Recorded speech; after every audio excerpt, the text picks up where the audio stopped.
Hello and thank you for tuning into this week's episode of Bite-Size Cybercrime, the podcast where we discuss cybercrimes and cybersecurity news. This week we will be talking about Thorium, a platform recently made open source by CISA for the purpose of malware forensic analysis. Thorium is a scalable cybersecurity tool suite that automates a lot of tasks that you would have to do during the investigation of a cyber attack or cybercrime. It can have over 1,700 of these automated tasks scheduled per second, and it's able to ingest and analyze over 10 million files per hour. This is insanely fast and takes a lot of manual work out of the cyber forensic process. File analysis is definitely a big part of it, but of course it still doesn't replace incredibly skilled cyber forensic analysts who will still have to go over the output of all these jobs. It really just speeds up the process quite a bit. It can also be integrated with existing cybersecurity toolsets, including custom ones that your organization may have developed in-house to meet their specific needs. Thorium's powerful automation can support tasks like importing and exporting tools to be shared across cyber defense teams, integrating command line tools as container images so that they can be used more efficiently, and it can even scale up or down with Kubernetes, a container orchestration software, to meet fluctuating demands and workloads. Not every job is going to be super massive, so you can always scale down or up when appropriate to get faster results without necessarily using up a ton of resources. Resource scaling with containers is especially useful in cloud environments. A container is basically a nice little unit of software that has the code and all the dependencies packaged up nicely into what is essentially a mini version of an operating system. This allows it to be run consistently no matter what operating system you're on, as containers work pretty universally on all operating systems. And it allows you to easily scale if you need more power by adding more container instances as needed. Containers also have the benefit of isolating these software packages from the rest of your machine. Basically, it allows you to run software consistently while using less resources than you otherwise may have to if the application is running on, let's say, its own server. Kubernetes, it's what's used to orchestrate these containers, or automatically manage them, which can involve deploying containers or doing the scaling as needed. When you're in the cloud, you're billed by the amount of resources you use, so naturally, being able to use containers is pretty valuable. Anyways, back to Thorium. This platform was originally closed-sourced and just used by CISA and the US government for their own cyber forensic work.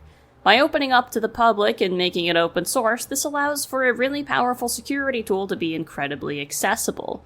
It is available for those on CISA's official GitHub repository.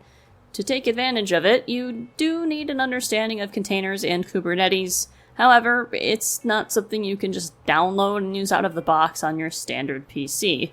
It should be deployed to a Kubernetes cluster. But, as a tool suite, you can essentially get for free that will integrate with your existing tools and can nicely automate workflows for malware analysis. It's likely worthwhile to look into. It's not necessarily going to replace everything in an existing cyber forensics tool set that you know and love, but it does help make the time and effort that goes into processing large amounts of data much faster, and it can help with the analysis of new emerging threats that traditional antivirus may not be able to catch yet. I've talked quite a bit about some vague automation capabilities of Thorium, but some more specific use cases include testing your security tools. You're able to benchmark and troubleshoot your security tools to make sure they're working as expected. Malware analysis. You can use it to automate static and dynamic malware analyses and have follow-up actions that it can take depending on the type of malware we're seeing, as well as host forensics. Basically, it can process artifacts like memory on an infected computer or things on the disk so that we're able to see this computer was part of a cyber attack, what did the hacker do, what existed in this memory snapshot. Because memory in a computer doesn't last very long, so it needs to be analyzed rather quickly. Existing tools for these types of analyses already work, but the speed and ability to automate actions is certainly a benefit.